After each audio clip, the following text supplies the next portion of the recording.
A'udhu billahi minashaitani rrajim. Bismillahir rahmanir rahim. Assalamu alaikum warahmatullahi wabarakatuh. Wapenzi watazamaji, tunamshukuru Allah kwa mara nyingine tena. Leo hii tunakutana hewani katika mfululizo wa vipindi vyetu ambavyo tulishavianza huko nyuma, na leo ni muendelezo tu wa pale tulikoishia, na tuliahidi kwamba leo tunaendelea tena na sifa nyingine. Baada ya kuiona ile sifa ya upweke wa Allah, sasa tunaendelea na sifa nyingine muhimu ambayo hanayo kiumbe mwingine, hanayo kiumbe ila Allah peke yake. Leo sifa ambayo tunaizungumzia ni sifa ya uumbaji. Uumbaji ndio unompwekesha yeye, na hiyo mingine inaitwa kuwa ni miungu ambayo imetengenezwa na watu, yenyewe imekosa hii sifa. Na kukosekana kwa sifa hii, basi wanakosa uhalali wa kuabudiwa, kusikilizwa, kuheshimiwa na kutiiwa. Ndugu zangu, tunapoenda kuitazama Qur'ani ambayo ni tajiri sana kwa sifa hii ya uumbaji, kwani Allah amerudia katika aya nyingi chungu mzima zinazothibitisha hilo. Chache kati ya hizo ni ile inayopatikana katika sura ya 59, suratul Hashir, aya nambari 24. Ndani ya aya ile Allah amezungumza mengi, lakini pointi yetu ya msingi kwamba yeye ndio muumbaji, nayo inasema kama ifuatavyo: Bismillahir Rahmanir Rahim. Huwa Allahul Khaliq al-Bari'u al-Musawwir lahul asma'ul husna yusabbihu lahu ma fis samawati wal ardi. Anatufahamisha ya kwamba yeye Mwenyezi Mungu ndio muumbaji na ndio mtengenezaji na ndio mfanyaji wa sura za namna za viumbe. Kinamtukuza yeye kilicho juu mbinguni na ardhini. Hakika yeye ndio mwingi wa nguvu, hakika yeye ndio mshindi. Kwa hiyo basi aya hii inatuthibitishia na kututengenezea uhalali wa kuonekana haki ya kuabudiwa kwa Allah, kwa sababu yeye ameitofautisha kwa sifa kubwa ya uumbaji ukilinganisha na hiyo miungu ambayo imeundwa na wengine, kama ambavyo tulieleza katika vipindi vilivyotangulia. Hatuwezi kurudia tena hapa. Ndugu zangu, tulisoma aya pia katika kipindi kilichopita kwamba kinacholetwa au kinachozungumzwa na Bwana Mtume sallallahu alaihi wa alihi wasallam si kitu kigeni, bali ni kile ambacho tayari walishapewa manabii waliotangulia wakifanye. Kwa hiyo yeye kama sehemu ya manabii hao na sehemu ya ukamilifu wa manabii, basi hakuenda kinyume nao. Na tukitaka kulithibitisha hilo, tunatizama katika Biblia, tunasoma katika kitabu cha Isaya sura ya 44 mstari wa 24. Kuna andiko linasema hivi: Bwana mkombozi wako, yeye aliyokuumba tumboni, asema hivi, mimi ni Bwana nifanyaye vitu vyote. Haya ni maandiko yanapatikana katika Biblia kwamba Mwenyezi Mungu ndiye aneumba watu katika matumbo ya mamama na katika namna nyingine mbalimbali, lakini bado muumbaji anakuwa yeye. Nasema hivyo kwa sababu ameonyesha kama alimuumba Nabii Adam kwa udongo, kama ambavyo Qur'ani imesema, tulilionyesha hilo. Ameweza kumuumba mtu ambaye ana baba na mama, lakini pia ameweza kumuumba mtu ambaye ana mama tu hana baba, kama tutakavyoona katika vipindi vijavyo.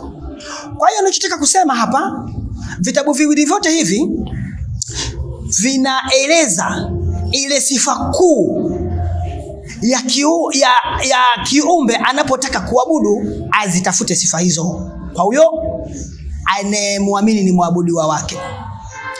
Ndugu zangu watukufu wa Islam na wengine wanaonitazama hapa ambao si Waislamu,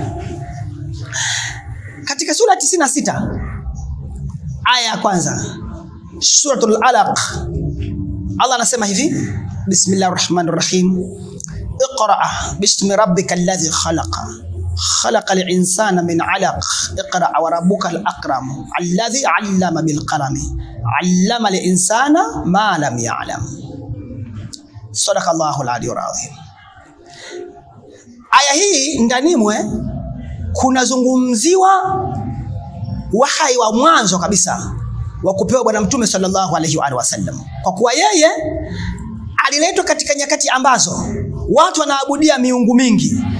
Kwa hiyo katika namna ya kumrahisishia kazi yake, hasa pale linapokuja swala la kutakiwa kueleza sifa za Mungu anayemtangaza, anatakiwa kusema kwamba Mola anayepaswa kuabudiwa ni yule aliyoumba. Na unapotaka kusoma, soma masomo ambayo yatalenga kukuonyesha Mungu aliyeumba, mwenye sifa ya kuumba. Usije kwa unasoma masomo yanayohusiana na Lata, Uzza na Manata kama tulivyozungumza huko nyuma, ACC, Horus na Osiris ambao tulihitaji huko nyuma. Miungu hii yote hii imekosa sifa ya kuumba. Sio hivyo tu, yeye Mwenyezi Mungu mwenyewe tunaposoma katika kitabu cha Mwanzo, miongoni mwa vitabu vitano vya Musa vilivyomo katika Biblia, kitabu cha kwanza kinaitwa Mwanzo. Tunaposoma Mwanzo 1:1, kuna maneno yanasema hivi: hapo mwanzo Mungu aliziumba mbingu na nchi, nayo nchi ilikuwa ukiwa tena utupu. Roho wa Mungu akakaa, vilindi vya maji vilikaa juu ya uso wa nchi. Roho wa Mungu alikaa juu ya vilindi vya maji. Mungu akasema iwe nuru, ikawa nuru.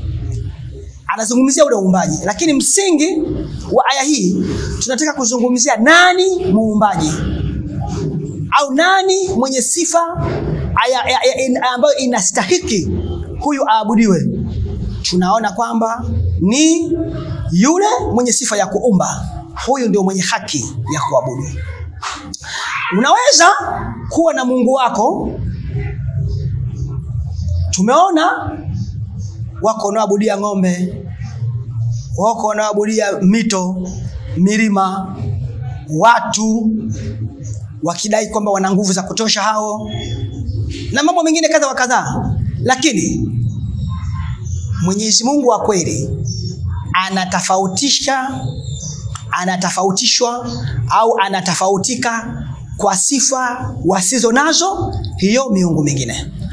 Basi tunapokwenda mwisho wa mazungumzo yetu mafupi haya, ambao tunaamini kama tutaleta utulivu wa kutosha katika kusikiliza kwetu, tunaweza kupata faida kubwa, ni pamoja na aya hizi zifuatazo ambazo nazo ni chache. Mwenyezi Mungu katika Qur'ani anazungumzia uwezo, nguvu, al-Qawiyyu. Hakuna asiloliweza, kwani katika aya nyingi sana anasema wallahu ala kulli shay'in qadir. Mahali pengi, aya nyingi zisizokuwa na idadi, anazungumzia huo uwezo kwamba ndio Mwenyezi Mungu mwenye nguvu, mwenye uwezo. Hakika yeye ndio mwenye nguvu, mwenye uwezo, kama anavyosema katika aya nyingine, tabarakalladhi biyadihi almulku wa huwa ala kulli shay'in qadir.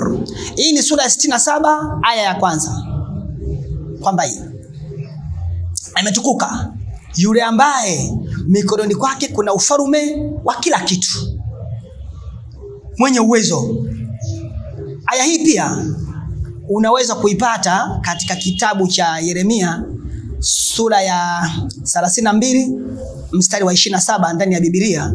Kuna maneno yanasema hivi: mimi ni Bwana Mungu wa wote wenye mwili, je, kuna neno gumu lolote nsiloliweza? Hapa unazungumziwa uwezo. Sasa pakipatikana Mungu ambaye uwepo wake lazima papatikane nguvu nyingine, basi fahamu Mungu huyo keshaanza kupungukiwa na nguvu. Kwa sababu masanamu lazima papatikane malighafi fulani itakayoweza kufuria, papatikane Mungu huyo, aidha miti au chochote kingine. Kama ni mtu lazima kwanza azaliwe na mambo mengine kama hayo. Haya yote ametakasika Allah ambaye tunamtangaza hapa. Kwa hiyo ndugu zangu, nikomee hapa kwa leo, itoshe. Bali inshallah tukutane katika vipindi vijavyo, tutazame sifa nyingine ambazo zinamtofautisha Allah muumbaji na hiyo miungu mingine ambayo tumeizua sisi kama wanadamu. Kwa hiyo inshallah usiache kutufuatilia ili tuweze kufaidika na masomo haya ambayo tumeamua kuyaleta. Msingi wake mkuu iwe ni sababu ya kumpata Mungu wa kweli kwa sisi ambao tunamtafuta Mungu wa haki. Asanteni sana, nashukuru kwa kunisikiliza na kunitazama. Mpaka vipindi vijavyo, mimi ni ndugu yenu katika imani, Sheikh Haidar, na upatikanaji wangu inshallah nifuate katika namba yangu ya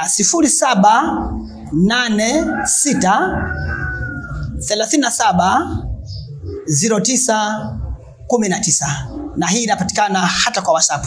Inshallah mpaka wakati mwingine, asanteni sana, masalamu. Assalamu alaikum wa rahmatullahi wa barakatuh.